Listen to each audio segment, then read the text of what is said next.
Today is Monday, May 6th, and this is the ADM Investor Services Weekly Market Kickoff.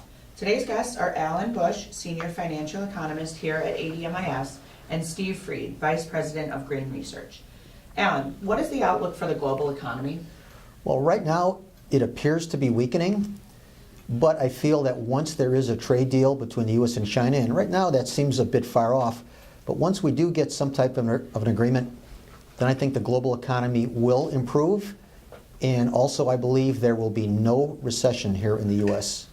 And what is the outlook for the U.S. dollar? Well, the dollar index firm today with some flight to quality buying coming in, but also the interest rate differential expectations tend to favor the greenback over other currencies. And it does appear that the U.S. economy is outperforming economies elsewhere in the world, so the dollar index is likely to continue to work higher. And the U.S. stock index futures quickly fell after President Trump threatened to ramp up the U.S. tariffs on the $200 billion in Chinese imports to 25%, which is up from 10% currently. Yes. What are the long-term implications for U.S. stock index futures? Well, obviously the short-term implication is lower prices, sharply lower prices, but we have seen the indices now come back rather dramatically here in the U.S. The S&P now currently down just 1% on the day, but the Shanghai index was down almost 5.6%. So my belief is in the long term that this will result in a better deal for the U.S.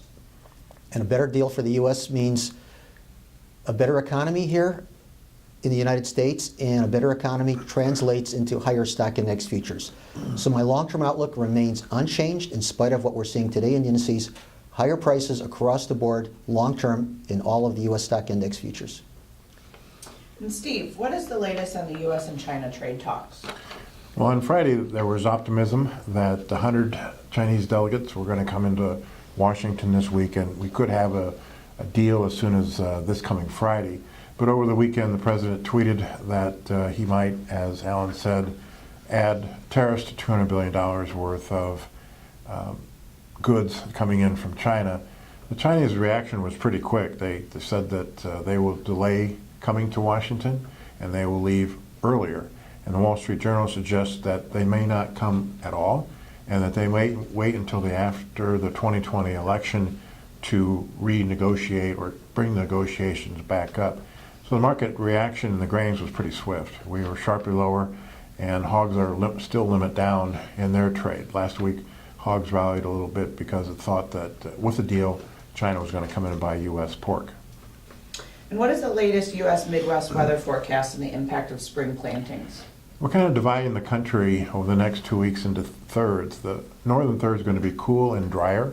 The middle third is going to be cool with normal rains, and the southern third is going to be wet. So the perception is that we're going to get a little grains planted. The big issue is what is called prevent plant.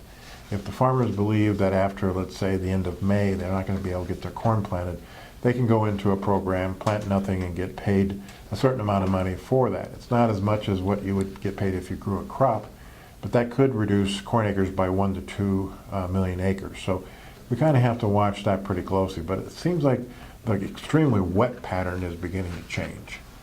And what is the latest managed fund positions?